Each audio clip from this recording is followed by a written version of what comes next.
Twongeye kubaha ikaze abakunzi ba channel yacu Update Trends. Nizere ko mumeze neza, mukomeze kugenda mumererwa neza mu nce zigiye zitandukanye mugiye muherereyemo.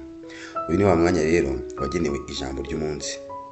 Gusa kugira ngo nimba turakanda kuri subscribe, wakanda aho hasi handitse subscribe kugira ngo muzakomeze kugenda mubona ibiganiro byacu bigiye bitandukanye. Kandi turabizi neza ko ari ingenzi kuri mwebwe kuko mu buzima bwacu bwa buri munsi tugenda dukenera inama zigiye zitandukanye. Ko umunyarwanda yaravuze ngo umutwe umwe wifasha ibisazi. Bana nta muntu wigira, niyo mpamvu twese tugiye dukeneye abantu bagenda batuganiriza cyangwa dusharinga indi experience y'ubuzima kugira ngo tugende tumenya amasomo agiye atandukanye mu buzima. Ijambo ry'umunsi uyu munsi rero twahisemo kuganira namwe, dufite insanganyamatsiko ivuga ngo dore impamvu nyinshi ugomba kwizera Imana. Dore impamvu ugomba kugira Imana nyambere, cyangwa se ugomba kumva ko Imana ishobora byose, iri hejuru ya byose. Ubundi muri makeya nko kuri babantu bajya bavuga ko nta mana ibaho ntibizera Imana, hari ikintu cya mbere ugomba kujya ubanza ugatekereza mbere yuko ufata umwanzuro wo kudecidinga ko nta mana ibaho. Ugomba ubanza uhindukiza amaso urebe ibigiye bikuzengurutse, urebe ubuhanga bikoranye, urebe nyine imirimo igiye itandukanye igenda ibera hano ku isi, nyamara umwana w'umuntu atabasha gushobora kuba yabigiramo uruhare kugira ngo bibashe kuba byabaho. Hari ingero nyinshi zigiye zihari, ibitangaza Imana yagiye ikora, nko ku bantu bizera Imana cyangwa basoma Bibiliya bagenda babona byinshi bigiye bitandukanye, batubwira ko Imana yambukije Abisirayeli mu nyanja itukura. Imana mu gihe Yesu yari ku isi yagiye akiza abantu benshi, ibirema, impumyi, ariko hari benshi badashobora kubyizera bitewe nuko bavuga ati ibi ngibi nta gihamya tubifitiye, ni ibya kera. Naho ntabwo twaba blaminga buri abantu bagira kwizera kugoye cyangwa utinda kuza bitewe nuko atari kubona facts zifatika zigaragara. Ariko nagenda guha n'ingero zo mu buzima busanzwe watekerezaho, ukafata umwanya ukabitekerezaho, bikaba byagufasha kumva yuko cyangwa se kumva usobanukirwa imbaraga Imana ifite muri aka kanya. Aka kanya irebewe ku giti cyawe. Umuntu aguhaye ikizamini akakubaza ati ese wasinziriye sangahe, ngo umubwire umunota n'isaha, ibyo ndahamya ntashidikanya ko nta muntu n'umwe wabimenya. Ubona ujya ku buriri ukumva utangiye gake gake kuzana feelings z'ibitotsi, ariko ntabwo ujya umenya ngo muri make wagiye isaha iyihe, ngo wagiye umunota wuwe. Iyo ngiyo ni mechanism y'Imana. Kuba ubyuka mu gitondo ntuzi ngo gusinzira ngo byagenze bite, wabonye nyine mu gitondo wisanze ari gubyutse, ntuzi ibya biri kuba mu kanya. Ibyo ngibyo ni ibintu ugomba kubanza kwicara ugatekerezaho cyane. Ni ingero nyinshi zigiye zihari, ndahamya ntashidikanya ko abantu benshi muri kumva iki kiganiro mwagiye mugira wenda nk'ibibazo, ukaba wacika nk'igisebe mu mutwe cyangwa se ahandi hantu hagiye hatandukanye. Ariko ndagira nkubaze ngo ese iyo ucitse igisebe mu mutwe waba usanga umusatsi mo imbere? Igisubizo ni oya. Ariko uriyogoshesha, reba guhera uri umwana wagiye wiyogoshesha, nyamara umusatsi ukongera ukamera, ntuzi ngo wavaga hehe. Icyo ni ikintu ugomba kubanza ukicara ugatekerezaho kugira ngo ugende ubona ubuhanga bw'Imana bugiye butandukanye. Hari inyamaswa nyinshi tuzi hano ku isi zidafite uburyo ki, iyo utekereje nk'umuntu wumva kubaho kwazo biba bishobora kuba bigoye. Ndaguha urugero, inshishi, ibimonyo cyangwa se utundi tunyamaswa duto duto nk'utwo ngutwo. Ntiduhinga, nta kazi muri make dufite, nyine kuri wowe uba wumva ubitekerejeho kubaho twatwo byaba biba bigoye, ariko Imana ibasha kuba yaturinda tukaba twabaho. Kandi nyamara buriya iyo turebye n'uburyo tubayeho, dushobora kuba tubayeho neza kurusha abantu. Mu gice cyatwo cy'ubuzima tuba twumva ko tubayeho neza kubera ko Imana izakura muri ba bantu bahinge, cyangwa se nimba ari nk'ahantu abantu bagenda bamenya ibyo bigiye bitandukanye, babona nk'imyanda, utwo dusimba tube twabasha kubona ibyo kurya byatwo, tubashe kuba twabaho. Izo zose ni gahunda z'Imana. Ni ibintu byinshi bigiye bihari ugomba kuba watekerezaho ukibaza ati se kubera iki mfata umwanzuro wo kuvuga ngo Imana ntibaho, nyamara hari byinshi mbona ku isi bimeze nk'amayobera, ariko Imana ikaba ifite ukuntu yabipanze bigomba kugenda biba, kandi nyamara nta makosa abayeho. Hari byinshi byo kwibaza. Umubyeyi aratwita amezi 9. Ese kubera iki? Reba ubuhanga n'ubushobozi bw'Imana iba ifite kuba umubyeyi aba atwite, nyamara yarya ibyo biryo ntibibe byabasha guhura n'umwana. Imirimo mu nda igakomeza nk'ibisanzwe, akarya nk'ibisanzwe, agasonza, ariko nyamara iyo urebeye ku maso ubona umwana ashobora kuba ari nko mu nda isanzwe. Ariko nyamara ubirebye neza, cyangwa se nko ku baganga babizi neza, iyo barebye nta hantu umwana aba ahuriye n'ibyo byo kurya umubyeyi ari kurya. Wakibaza ati se uriya mwanya none uva he? iyo agiye gutwita uriya mwanya uva he uzajya utwaye uriya mwana uva he? Ko iyo mu buzima busanzwe umurebye ubona nyine ari normal nk'uko nawe umeze nyine ku nda, iyo ataratwita ubona ari ibintu bisanzwe, umubona ku maso ukabona ni umuntu birasanzwe. Ariko se kuki tujya utekereza ngo iyo habaye icyo gikorwa kugira ngo abashe kuba yatwita uriya mwanya uva he? Ibyo byose ni ugomba kujya ubanza ukibazaho mbere yo kuba wafata umwanzuro wo kuvuga ati Imana sinyizi cyangwa se Imana ntibaho.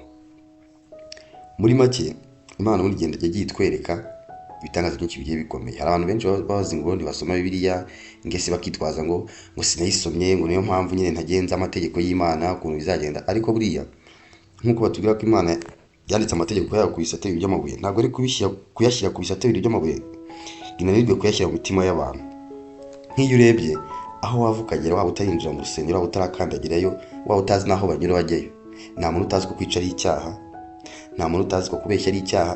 Turabikora yego, byamaze no kuba nk'ingeso kubeshya, cyamaze kuba nk'akitarikira icyaha bitewe n'uko nyine isi tubamo iragoye, nyine ni byinshi bikuba ukisanga wakoze icyo cyaha ku buryo abantu batakigiha n'uburemere. Ariko ubu bikora ubizi, ariko nyuma yaho uba uzi ko ikintu ukoze ari icyaha. Iyo umuntu yifashe akifuriza mugenzi w'ibibi, niyo yaba adasenga abazi ko ikintu akoze ari icyaha, birumvikana ayo yose ni amategeko agiye ariho, nyine amategeko y'Imana. Ariko n'ubundi mu mutima w'umuntu aba asanzwe abizi neza ko niyo yaba atarasenze hari ikintu ukora nyine ukumva ko ukoze icyaha, kandi nyamara n'ayo mategeko nta hantu wigeze uyigira. Ndakomeza kugenda nguha ingero muri aka kanya. Kubera iki? Ese watekereza impamvu ibintu bikoze nka formule nkatwe Abanyarwanda kuba tuzi yuko neza mu kwezi kwa karindwi, ukwa munani, aya mezi ari amezi y'izuba, nyamara mu kwezi kwa mbere, mu kwezi kwa kane, mu kwezi kwa cyenda abantu bakaba biteze ko imvura igiye kugwa bagahinga. Ibyo bintu iyo ubitekereje usanga bikorwa nande? Ko nawe utazi uko bigenda, ubona nyine iminsi igera ukabona ikirere kirahindutse. Ibyo byose ntabwo ubizi, ariko warangiza ugafata umwanzuro wo kuvuga ngo nta Mana ibaho, nta mpamvu numva mfite yo kwizera Imana. Ese kubera iki nta bitangaza ijya inkorera? Akenshi iyo turi kwibaza kuba impamvu itadukora ibitangaza, twese twihutira kuri cya gihe tuba dukeneye. Bibatse ku kinkennye, abandi bakire ba mbere ku isi kuvuga ngo bafite za biliyoni 500 z'amadolari. Icyo kibazo sinakubremera ko nanjye rimwe na rimwe njya nkibaza. Ariko n'ikindi kintu ugomba gutekereza, Imana itekereza bitandukanye n'abantu. Ujye wicara urebe n'ikiganza cyawe ubwacyo, ikiganza cyawe nacyo buranta ngo ntabwo gifite intoki zingana. Niyo mpamvu n'abantu ku isi nta kuntu byagenda kugira ngo bazigere bangana, ntibibaho. Ugomba kwakira yuko mu isano batazigera bangana, ahubwo wowe gerageza ukuntu ubuzima ubayemo wanyurwa nabwo, wige kwitoza kububamo, kubera ko nukenera kubaho nk'ubwakanaka ntabwo bizigera bishoboka, kuko buriya n'impanga zavuye mu ndimwe zavukiye isaha imwe, isegonda imwe, ntabwo zishobora kuba zabaho ubuzima bumwe, keretse iyo zigitungwa n'iwabo, nabwo ushobora gusanga bigoye. Naho ubundi ntabwo bibaho ko abantu ku isi bangana. Niyo mpamvu rero utagomba kuzajya uhita ushyiraho akadomo aho ngaho kuba nkenye, kuba nyine ntajya mbona ibitandukanye n'ibya bagenzi banjye, uhita uvuga ngo nta Mana ibaho. Buriya hari umuntu wagize kuba yambwira ngo ntugategereze ko ibintu ushoboye kuba wakora n'amaboko yawe Imana izabikoramo ibitangaza. Hari igihe uba wumva ko gutekereza ku mutima ko ukeneye amafaranga ibyo bihagije, nyine guhita uvuga ngo Imana nimba inkunda, Imana nimba ibaho ndetse nyabona. Wowe wibeshye ibyo bitandukanye. Wowe Imana igishaka, Imana irashaka ko ukora, gerageza ukore. Rimwe na rimwe ushobora no kuzakora ntibikunde, ushobora kuzakora ntubona amafaranga kuko hari abacuruza bagahoma kandi nta kosa wakoze, hari abayeho mu bukene kandi atari badakora bagakora. Ariko Imana ifite ukuntu ipanga gahunda zayo. Wewe ukora, Imana igiye izabona ko ibyo bintu bikwiriye koko, ikabona ko muri make kuba igiye kubiguha nta ngaruka ziri buzemo, cyangwa se nta nubwo tuzi wenda icyo Imana igenderaho igira bamwiha cyangwa abandi ntibahe. Nuko nyine dutekereza yuko wenda kuba itaguhaye ikintu ari uko yabona utagikeneye cyangwa se ari uko ubona cyakugira nabi. Ariko muri make ntabwo tuzi impamvu igendera ihereza bamwe wenda abandi ikabareka. Ariko icyo wamenya cyo ni uko nta gihe na kimwe kizigera kigera munganya ubushobozi bwa mugenzi wawe. Reka ubwo rero nyuma y'icyo cyose ntugahite uhitamo ngo Imana ntibaho. Ujya wibuka yuko ubuzima ubaho umunsi ku munsi, hari umuntu ububona nk'inzozi mu buzima bwe, hari umuntu ububona nk'inzozi mu buzima bwe. Ushobora kuvuga ati ngo aya maso wenda arandembeje, nkunze kuba ndi kwa muganga, ariko utekereza ko hari uwahumye, hari utabona. Nujya kwirira ngo warahumye, utekereza ko hari uwahumye akaba ari n'ikimuga agendera mu kagare, wowe ngo ari ufite ubuzima bwa hanyuma yawe. Ibyo byose nubitekereza ngo ese kuki ndi mu kagare naho nyemeze gutekereza ko noneho hari n'uwapfuye. Nimba naho aka kanya nubwo waba ufite ibyo bibazo bingana gute, ariko hari akamomenti gato ushobora kugeramo ukaba wumva urishimye bitewe n'akantu kakubayeho, ariko ujya utekereza ko hari n'umuntu utajya ubona umwanya wo kwishima bitewe n'uko atakiriho, ugasanga yarapfuye. Niyo mpamvu rero aka kanya nshaka kubabwira Imana ibaho kuba utagenda ubona ibya mirenge nk'uko ubyifuza wowe nk'umuntu, ariko ujya umenya ko hari byinshi Imana iba yakoze, hari byinshi iba yakurinze. Kuba wiryamira ukibyukira utazi ngo byagenze bite, buriya iryo joro hari benshi babangana nawe baba bapfuye. Kuba wibaza ngo mbese kubera iki nyine mbayeho ubuzima nk'ubu ngubu, utekereza ko rimwe na rimwe ubwawe bushobora kuba byakemuka, bahindurirwa amateka, ko abantu benshi tugiye tuzi bagiye bahindurirwa amateka. Hari n'ikindi kintu ugomba kuba wakibaza gituma ugomba gutekereza ko buri gihe cyakizaza ibintu byose biterwa n'igihe. Iyo business uri gukora cyangwa se ako kazi ukora cyangwa se ibyo bindi bintu ukora ariko bikuzana amafaranga, utekereza ko hari benshi babikoze barakira. Kuki rero utajya wibaza ngo kuki ngena bikora ngo bigende nk'uko abandi byagenze? Igisubizo ni uko nyine ibi byose ni igihe, bigenwa n'igihe. Tegereza igihe cyawe kizagera nawe bibe byacamo, kandi bishobora no kuba bitacamo bitewe wenda muri iyo kariyeri urimo, ariko uko biri ubaho nyine mu buryo utaruzi. Hari byinshi ushobora kwapanga bikaba byahinduka, uko wapanze kuzabaho timetable wakoze ati nzatungwa n'aka kazi bikaba byahinduka, ariko buriya n'ubitekerezo neza uzasanga no kuba byarahindutse ariko uracyariho. Kandi niyo wanapfa buriya hari ukuntu ushobora kuba wapfa bitewe n'uko Imana ibona mu minsi yazaza imbere hari byinshi byazakugeraho utazashobora kwihanganira, cyangwa se byazaguhinduramo mu bundi buryo igahitamo ko upfa hakiri kare. Kuko n'ubundi nk'uko mwese mubizi nta muntu uzabaho nk'umusozi, abantu bose twabarimo ariko bazageraho bapfe, waba ukiranuka waba udakiranuka waba umunyabyaha, amaherezo yacu ni urupfu. Ahubwo ugomba kwibaza ikibazo kimwe, ati ese nzapfa nsize iki? Nzapfa mu buzima nabayeho narabayeho gute? Icyo ngicyo byose ni kigomba kubanza kwibaza. Hari abantu benshi ingero nyinshi zigiye zitandukanye z'abantu bose babayeho ubuzima bwabo batajya bemera Imana, ariko nyamara yajya gupfa agasigara aribwo ahise ashyiraho umwanzuro uvuga ngo weyaho ko Imana ibaho. Buriya ibyo bintu byose uri kuvuga ngo ukumva uri gushidikanya kuba Imana ibaho, kubigize ite, ibintu wabibaza bari abantu bari nko muri bomboni, umwuka bababarira ayo bagiye gutaha, iyo babahaye uriya mwuka amafaranga bababarira ngo bazishyura. Wowe utekereza kuba ubayeho bisanzwe uhumeka umva nta n'ikibazo kirimo rwose, ari nk'ibintu wamaze gufata nk'akamenyero, ntuzi ngo binagenda bite, wowe ubona bibaho ntabwo ubizi. Ariko buriya uriya muntu waguha ubuhamya akavuga ati burya ubwo buzima ubayeho nubwo ubayeho wenda utabona ibyo kurya wumva wifuza by'inzozi zawe by'irari ryawe, ariko basi nanjye icyama nkaba meze nk'uko umeze, icyama nkaba mpumeka gutya gusa nta ribi nibereho gutya gusa. Nibwo neza wabasha gusobanukirwa neza yuko iyo Mana bavuga kuko ibaho. Wowe mu gihe ubona ibyo byose wifuza utekereza bitari kugenda nk'uko bishaka, ntugahite ushyiraho umwanzuro ngo nta Mana ibaho, kuko ahubwo niyo yaguhaye ubwo bushobozi bwo gutekereza ako kanya no kuba uri gupanga ikaguha ubwonko buzima. Nyamara hari benshi bagiye bafite ibibazo, bafite ubumuga bwo mu mutwe, aba bose twiga tubona hano hanze. Kuki utameze kuriya? Ni ukubera ko buriya bavuga ko ngo Imana buri muntu wese imuzana ku isi ifite umugambi imugeneye yaje gukora.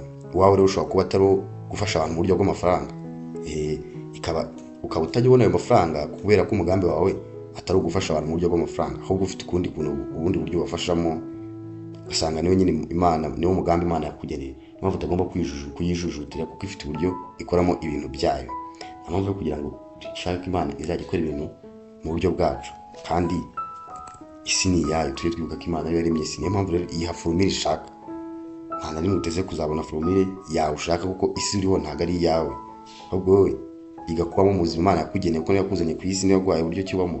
Iyo uzanye umukozi mu rugo iwawe umubwira ibyo ushaka azajya akora, niwo umugenera schedule, niwo umuha timetable, ntabwo ari wiguhiye hageze akurikije kuvuga ngo njye nkurikije uko nabyutse ndumva nshaka kubaho gutya. Rero kuba wemera ko Imana ariyo yakuremye, utazi uburyo byagenze ngo ugere ku isi, niyo mpamvu ugomba kwemera gahunda Imana yaguhaye, inshingano Imana yaguhaye. Rero bikurikije inshingano yaguhaye, niyo mpamvu inaguha ubuzima bufitinga n'izo nshingano, iguha ubuzima buzatuma ukora ya nshingano.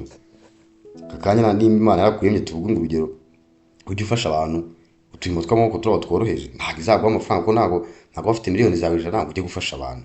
Reka biragoye buriya ko ni bakeya bagira amafaranga ngo bahite bajyana n'umutima woroshye wo kuba baca bugufi. Niyo mpamvu rero utagomba kwiheba ngo ugombe guhita ufata uwo mwanzuro ngo nta mana niba jya ubanza ubitekerezeho kabiri, utuze umenye uti se imyaka mfite yo hari benshi batayifite kandi twavukiye rimwe.